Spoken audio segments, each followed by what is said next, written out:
Fala galerinha do Motiva, tudo bem com vocês? Professor Paulo Ricardo aqui na área. E na aula de hoje nós vamos dar continuidade, falando sobre a questão da coordenação e da subordinação, Mais um aspecto gramatical que com certeza pode e deverá ser cobrado aí durante as provas para vocês, simulados e com certeza durante a prova do Enem. E algo que eu venho sempre chamando a atenção de vocês são para as expressões que vêm sendo cobradas durante a prova. Óbvio que você já sabe que o conteúdo gramatical, quando ele vem abordado especificamente na questão do Enem, ele vem de uma maneira muito mais textual, contextual, e você precisa estar atento às expressões, beleza? E para abrir literalmente a nossa aula, eu continuo aí partindo sempre do geral, Trazendo sempre as expressões todas de uma vez. Que essas expressões nós já vimos, nós já conhecemos, nós já revisamos, Falamos do período simples, identificamos o campo período composto. Dentro do período composto existe a coordenação e a subordinação. Aí eu vou chamando a atenção de vocês para o seguinte: dentro da coordenação e da subordinação, a expressão que aparece muito com frequência para distinguir é a noção de dependência e independência sintática, dependência sintática e de independência sintática. Se liga nisso aí que vocês já sabem o que é. Dentro do período coordenado vão existir aquelas orações, obviamente, no período composto, que vão ter conectivos, que vão ter as conjunções, e as que não vão ter. Eu sempre chamei a atenção de vocês, mesmo não tendo os conectivos, estejam atentos às relações semânticas, seja coordenado, seja subordinado, as relações semânticas, elas permanecem. O que é relação semântica? As relações de sentido. Beleza? E dentro do período subordinado, que é aquele que muitas vezes a gente mais estranha, tem dificuldade, existem três categorias: as substantivas, as adjetivas e as adverbiais. E o que foi que eu disse a vocês em aula passada? Não tem que se estressar, beleza? Primeiro, como é que eu descubro cada um deles? Esses tipos, sejam até os coordenados ou subordinados. Primeira coisa, atentando justamente para o conectivo. Quando eu descubro o conectivo, eu já consigo caminhar para uma questão de coordenação ou de subordinação. E o segundo ponto, quando eu descubro o sentido do conectivo, eu já consigo ter uma confirmação se é de coordenação ou de subordinação. E um terceiro ponto, além do sentido, quando eu vejo se aquele conectivo, além do seu sentido, se ele é um pronome relativo, que já nos direciona para um tipo de oração subordinada, qual é? A adjetiva. Ou seja, todo pronome relativo inicia uma oração subordinada adjetiva. E por que o nome é adjetiva? Porque traz uma caracterização para um termo antecedente. Beleza? As substantivas funcionam como um substantivo. Sempre vai ter uma conjunção integrante. Beleza? Essa conjunção só serve para ligar, não serve para retomar. Ou seja, não é um pronome relativo. Ou seja, as conjunções só ligam. As conjunções adverbiais formam as orações subordinadas adverbiais. Beleza? São conjunções carregadas de sentido e, como é uma conjunção, também só serve para ligar. Ou seja, quando você se liga no conectivo, no seu sentido, seja na sua forma, na sua função morfológica, se é um pronome, se é uma conjunção, você consegue caminhar para saber se é coordenação e subordinação. Aí, gente, é muita prática e, como eu já venho falando com vocês, muita resolução de exercícios. E lembrando que essa questão de coordenação e subordinação nós encontramos nas mais diferentes esferas de construção textual, seja de textos orais, seja de textos escritos. E quando a gente fala de textos escritos, lembro lá das obras literárias. Muito comum essa cobrança nas questões da construção do texto fruto de uma organização sintática, gramatical que ali foi posta. Então, se estiver falando de um período composto ou algo voltado para isso, tem que se ligar no conectivo. Falei tudo isso para voltar para a mesma ideia. Se liga no conectivo. Aí você já começa a entender se são períodos mais coordenados ou períodos subordinados.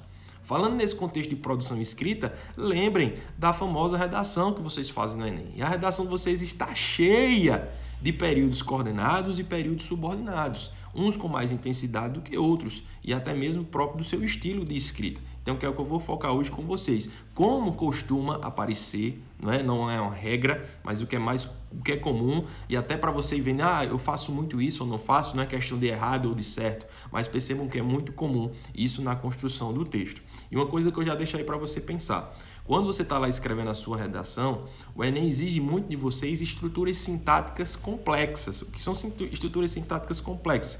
Estruturas sintáticas quando você vai misturando os diferentes níveis de período composto, ou seja, tem que trazer períodos coordenados e subordinados. Eu não posso só usar no meu texto períodos coordenados, Eu tenho que ir mostrando relações complexas também para mostrar para o meu corretor que eu domino a competência 1, a norma culta, a construção sintática utilizada na língua portuguesa. E vocês já fazem isso muito bem e naturalmente. Qual é a minha ideia agora? Fazê-los entender como esses elementos aparecem. Beleza? Então eu trouxe um exemplo aí bem simples para mostrar para vocês de como esses elementos vão aparecendo aí na redação de vocês, tá? Que a gente já tinha visto, falando sobre aí. Eu trouxe esse textozinho. Aí temos aí período composto na redação. Se liga.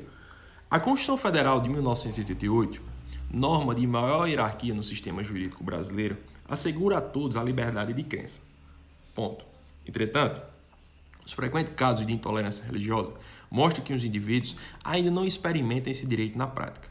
Ponto. Com efeito, um diálogo entre sociedade e Estado sobre os caminhos para combater a intolerância religiosa é medida que se impõe. Beleza, gente? Tranquilo? Qual é a sacada aí para entender que tipo de período composto eu tenho aí? Se é mais coordenado, se é mais subordinado, se tem os dois, se não tem. O primeiro passo que eu já coloco aí para vocês é a identificação dos verbos. Beleza? E além disso, antes de continuar, uma coisa que eu sempre chamo a atenção de vocês, especificamente na hora da redação, é o seguinte: fazer um parágrafo com mais de um período. Beleza? O que é o período? Aquele que está demarcado com um ponto. Naturalmente, ele vai se tornando um período composto, porque tem mais de um verbo. Beleza? Ou seja, é um parágrafo formado por vários períodos compostos, vamos chamar assim. Porque às vezes em um mesmo período, você tem mais de um verbo e naturalmente, mesmo que só tenha um verbo ali, você vai trazendo outros. Então, naturalmente, deixa um parágrafo como sendo um período composto. Seja especificamente em cada período, seja como um conjunto. Beleza, gente? Tranquilo? Qual é a sacada aí, como eu já vinha dizendo a vocês? Se eu vou falar de um período composto, eu vou ter que ter mais de um verbo. Então, o primeiro passo é identificar os verbos. Foi justamente o que eu fiz aí para vocês. Vamos lá, identificando os verbos. Na segunda linha, temos o verbo assegura. Na terceira linha, temos dois verbos, que é o verbo mostrar, mostram, está conjugado. E temos o verbo experimentar, experimentam. Na quarta linha não temos nenhum verbo. E na quinta linha temos mais três verbos: o verbo combater, o verbo e o verbo se impor, não é isso? Que temos a formação aí a partir do elemento se também, se impõe. Tranquilo, gente? Ok? Então temos 1, 2, 3, 4, 5, 6 verbos. Se temos 6 verbos, o que é que a gente tem que se ligar agora? Identifiquei os verbos. Se é um período composto, certo? Se é um período composto porque eu tenho mais de uma oração, eu tenho mais de um verbo, eu tenho que observar agora a relação entre essas orações, entre esses verbos. Paulo, como assim as relações? Justamente a presença ou não dos conectivos. Então, quando eu identifico os verbos, eu vou atrás dos conectivos que estão ligando esses verbos. Lembra do que eu disse no início da aula? Quando eu identifico o conectivo, eu já começo a entender se é coordenação ou subordinação. Beleza, gente? Tranquilo? É muita prática, é muita leitura. Aí vamos lá. Identifiquei os verbos. Agora, entre os verbos, percebam se tem a presença dos conectivos. Vamos lá. Eu vou mostrando a vocês e direcionando. Em relação ao verbo assegura e ao verbo mostrar, vamos lá. A Constituição Federal de 88 assegura a todos a liberdade de crença. Ponto. É um período simples aí. Temos só a utilização de um verbo, assegura. Temos uma oração principal aí. Não é isso? Temos uma oração principal, uma primeira ideia. O aluno escreveu e demarcou com ponto, que é algo que vocês fazem muito. Dessa primeira ideia para outra ideia, perceba depois que ele dá o ponto, qual é o conectivo que ele usa aí, gente? Qual é o conectivo? Percebam. Assegura a todos a liberdade de crença. Ponto. Entretanto, opa, aí preste atenção, já chama a atenção de vocês aí. Se ele está usando um entretanto, é porque ele vai dar uma ideia adversativa. Em relação ao quê? A ideia da frente. E qual é a ideia que vem na frente? Entretanto, os frequentes casos de intolerância religiosa mostram, aí ele vai seguir a informação. Ou seja, se liga agora aqui, entre o verbo assegurar e o verbo mostrar, tem uma relação de quê? De adversidade. Por que eu sei que é adversidade? Por causa do conectivo lá em entretanto. Aí você para e pensa. Entretanto, dá uma ideia de adversidade. A adversidade, Paulo já falou em outras aulas e eu lembro que. Onde é que está a adversidade? A adversidade está aqui, olha para a nossa tabelinha. A adversidade exprime a ideia de adversidade e contrariedade. Ou seja, quando eu tenho conectivos de adversidade, está em que conjunto? Nas orações coordenadas, sindéticas. Coordenadas porque tem essa relação de independência sintática. São estruturas completas. Beleza? Sintaticamente falando. E, voltando para cá, são estruturas coordenadas sindéticas, porque tem um conectivo. Se ligaram, gente? Aí, no que eu acabei de falar, identifiquei os verbos. Quando eu identifico os verbos, eu vou atrás do conectivo. Então, entre o verbo assegurar e o verbo mostrar tem o entretanto. Então, eu tenho uma relação de coordenação ali, sindética adversativa. Temos uma oração principal e a oração coordenada sindética adversativa à frente. Entenderam aí? Pegaram a visão aí? Bacana. Identifiquei os verbos, identifico o conectivo entre eles. Então, um primeiro período organizado por esse candidato aí é o período de adversidade formado pela coordenação. Aí você está dizendo, Paulo, o que é que isso tem a ver com uma implicação na redação? Lembra, isso aí já auxilia na estratégia de contra-argumentação. Opa, então quer dizer que na hora que eu vou fazer uma contra-argumentação, já que eu quero dar uma ideia de adversidade, é muito comum e natural usar as orações coordenadas o quê? Adversativas, sindéticas, porque tem a conjunção. Vou repetir, se liga aí.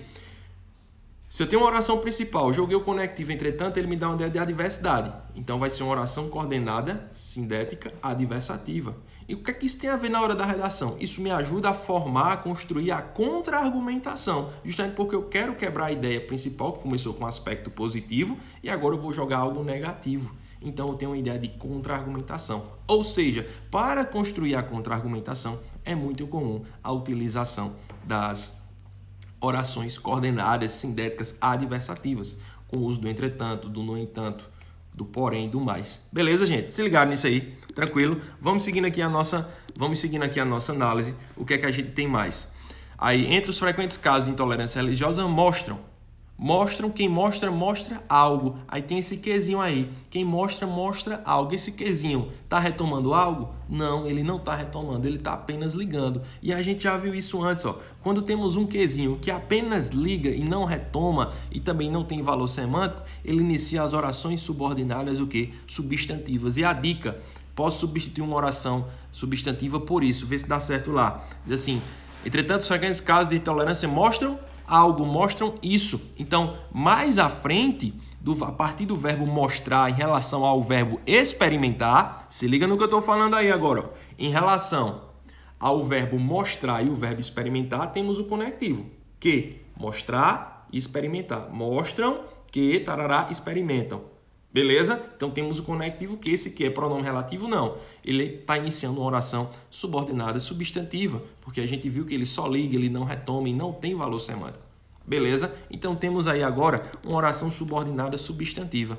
Beleza, gente? Aí vejam que ele termina o texto dele. Não experimentam esse direito na prática. Termina o período dele. Ponto. Com efeito, um diálogo entre sociedade e Estado sobre os caminhos para combater a intolerância religiosa. Com efeito, gente, pegando a ideia anterior e a ideia que vem para frente, em relação ao verbo que está lá na última linha, o verbo combater. Qual é o conectivo que tem entre elas? Tem aí o verbo, a locução, não é isso? Conjuntiva com efeito. Vamos atrás do com efeito. O com efeito está mais para finalidade, está mais para consequência.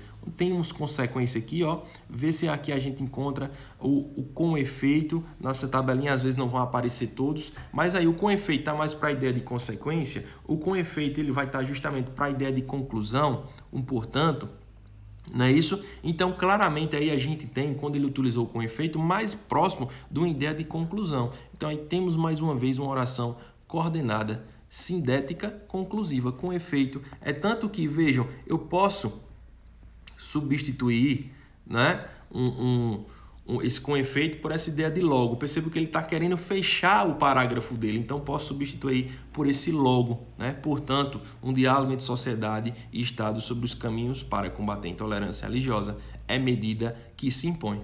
Beleza, gente? Tranquilo? Vou deixar esses dois últimos aí para vocês para mais à frente a gente voltar para eles e acabar discutindo e deixar esses dois últimos aí, o verbo ser em relação ao verbo impor-se, né? Temos aí um conectivo que é justamente para você analisar aí e pensar também. Tranquilo? Aí eu volto aqui para fechar. Percebam que na construção dos parágrafos da redação é muito comum a utilização dos períodos coordenados e também subordinados. E principalmente quando você vai fazer a contra-argumentação, é comum a presença das orações coordenadas sindéticas adversativas, ou seja, usar ali elementos que vão dar essa ideia de contra-argumentação, que vão lhe ajudar na ideia de adversidade. Justamente, repetindo, facilitando o quê? A sua contra-argumentação. Então percebam a relevância, a importância das orações, sejam elas coordenadas e subordinadas, na construção do texto. Se eu estou fechando uma ideia, vou usar, tendo a usar as orações coordenadas conclusivas. Se eu quero dar essa ideia de contra-argumentação, eu tendo a usar as orações coordenadas adversativas, as sindéticas adversativas. Beleza, gente? Tranquilo? Fica a última linha lá para vocês analisarem e se testarem. Quando a gente tiver nosso momento de discussão, a gente vai estar abrindo aí para voltar e analisar esse trecho aí. Beleza, gente? Tranquilo? Abraço e até a próxima.